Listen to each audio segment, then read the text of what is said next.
Hello and welcome to another Bearded Geek toy review. In today's video, it looks like we finally completed the Harry Potter collection. Stay tuned.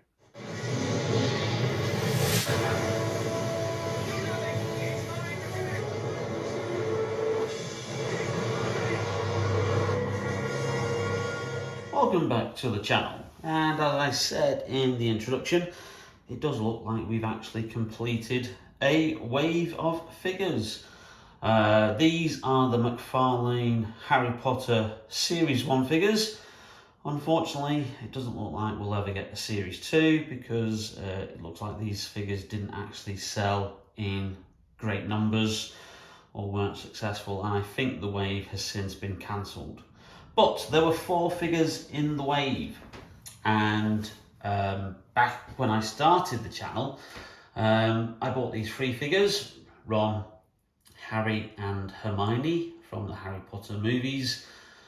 Very early in 2020, they were literally about £10 each on Zavvi, I think, in a sale, and they should have been retailing for around about £25 to £30. I've never actually managed to get the actually recommended retail price for them, but everywhere else that seems to be stocking them at a price seems to be stocking them for £25 to £30, and that's what they're quoting as a recommended retail price. So I presume that's what they were originally going for, which is probably the standard for 6-inch, 7-inch action figures. But there is one figure that eluded us, and obviously my partner's a big Harry Potter fan, and we just happened to be in a recently opened shop in our town called Pop Patrol, which you can see the bag in the background. Now, yes, they do mainly sell pop vinyls, and I have no time on earth for pop vinyls. I really don't see the appeal. If you like them, that's fine, but you know, I'm not really a fan.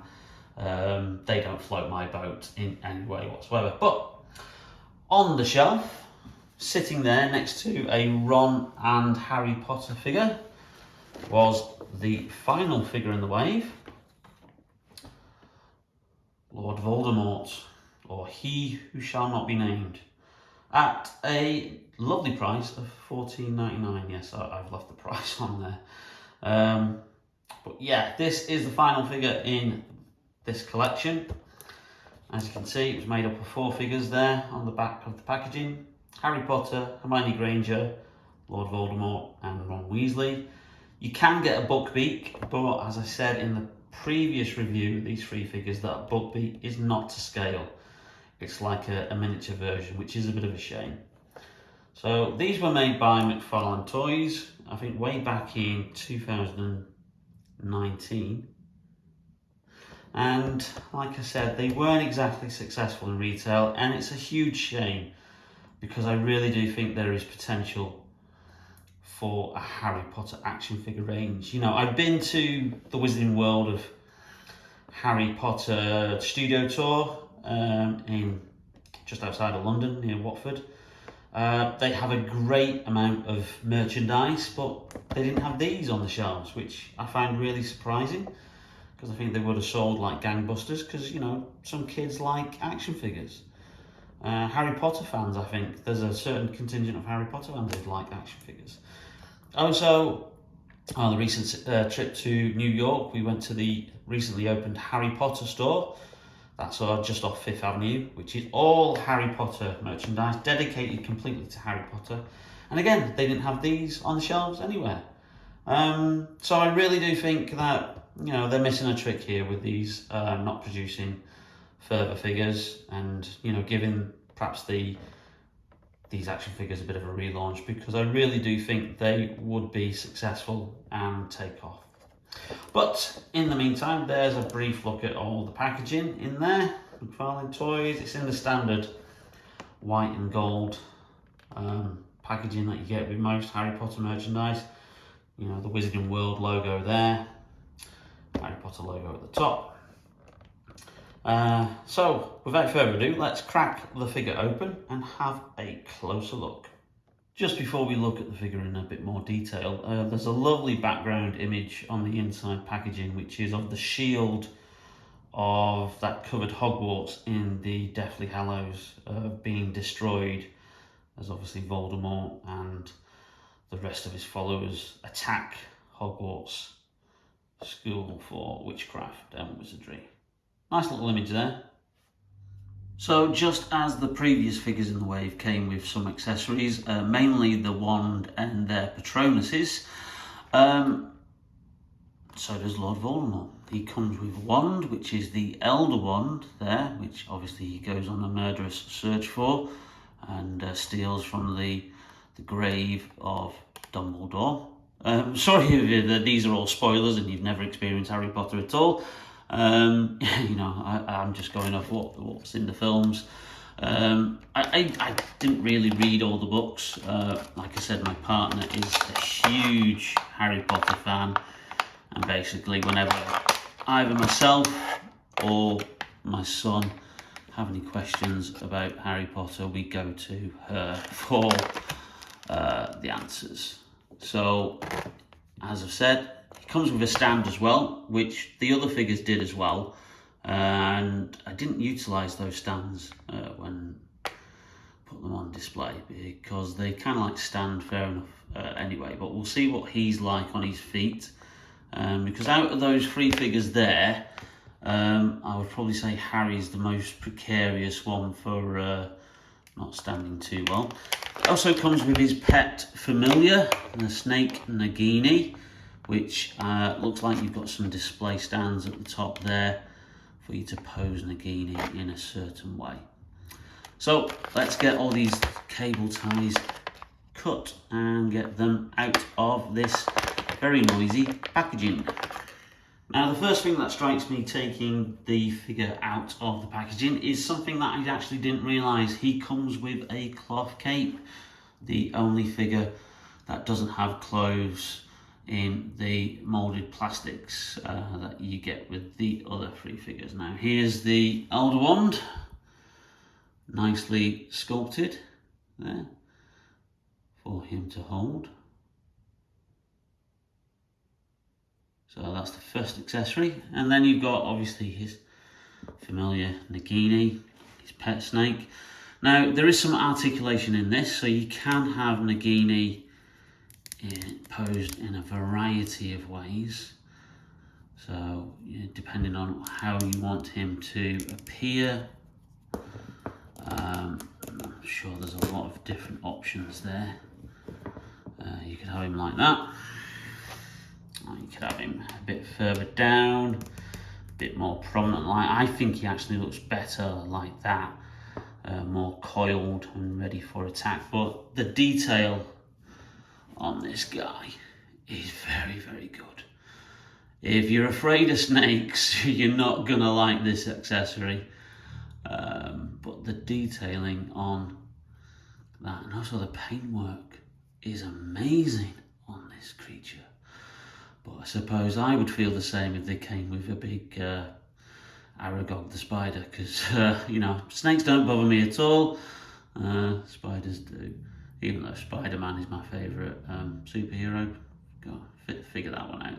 That's always been a puzzle of mine. But yeah, the detailing of the sculpting of Nagini there is amazing and just very accurate to how it appears in the movie. So I'll put him down there. And here we've got he who must not be named, Lord Voldemort himself. Now let's have a closer detail of the sculpt. And yeah, straight away you can see that's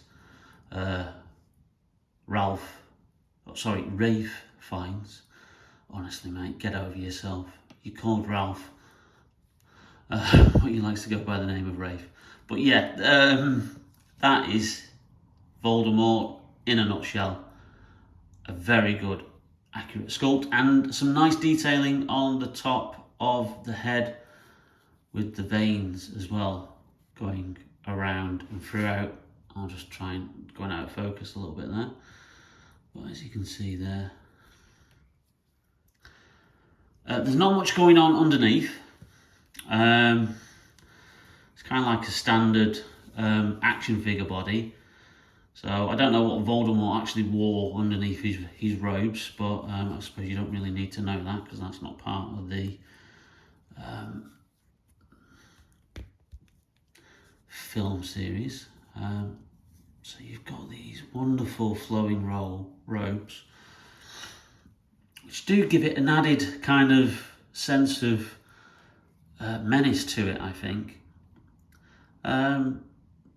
With cloth goods, with action figures, it's sometimes hit and miss.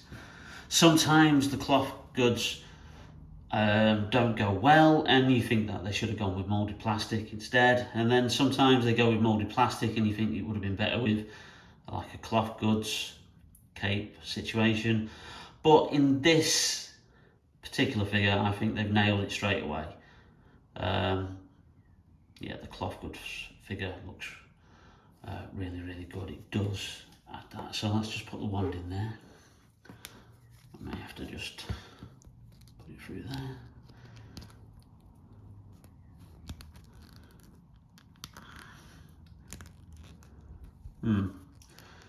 Okay, that's going to be a bit of a challenge. Bit of a struggle there to get him to hold the wand, but we did it in the end. So there he is with the wand. I like that gesture that he's got on that hand there. Obviously you've got some articulation that you can move the arms and the legs around. There is some worry with the feet. The feet do look a little bit precarious. Not as steady as the DC figures that McFarlane make. It is that ball joint, I think, that is just a little bit too weak for these figures to stand up on their own. Now, when they're wearing shoes, like these three figures, it's not too bad.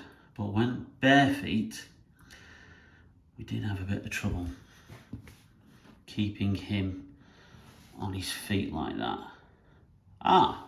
Okay. But he is standing still there. We're just going to have to make sure that when he's on display near my partner's Harry Potter Blu-ray collection, he doesn't get too much of a wobble, because I do think he's going to be one of those figures that the slightest bit of thing and he's going to go over. So I might actually stick him on the stand just to give him a bit of steadiness. And I might actually see about doing it with the other figures as well. But,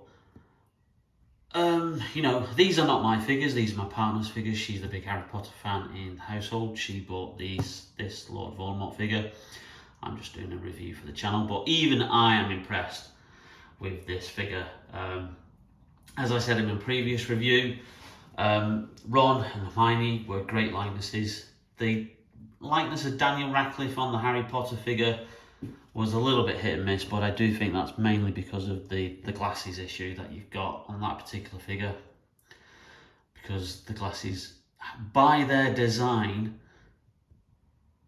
have to be quite thick, when actually, he does wear wire-framed glasses in the film, but you can tell it's that character. It does have that essence of the actor, which sometimes is all that you need for an action figure. But this guy is really, really good. You cannot fault that. Just look at the menace in that stare. That is really, really good.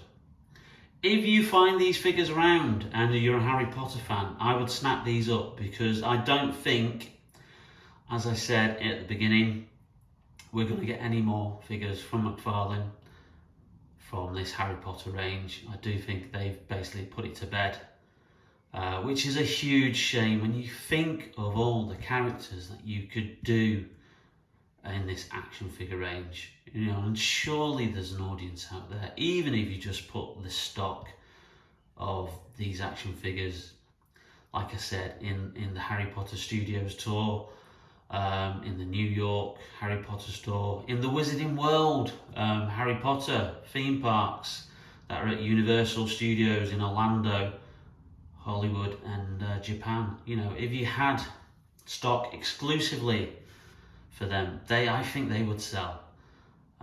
So it is a bit of a shame that it appears that this line has failed, but at least we've got the 4 core main characters, and sometimes that's all that you need. Well, I hope you liked that video, and if you did, then please leave us a like, and don't forget to hit that subscribe button. It really does help out the channel, and also the notification bell to be notified whenever we upload a new video. Some more new videos coming up this weekend, but in the meantime, stay safe, take care, and stay tuned to Be The Geek Toy Reviews. See you soon. Bye now.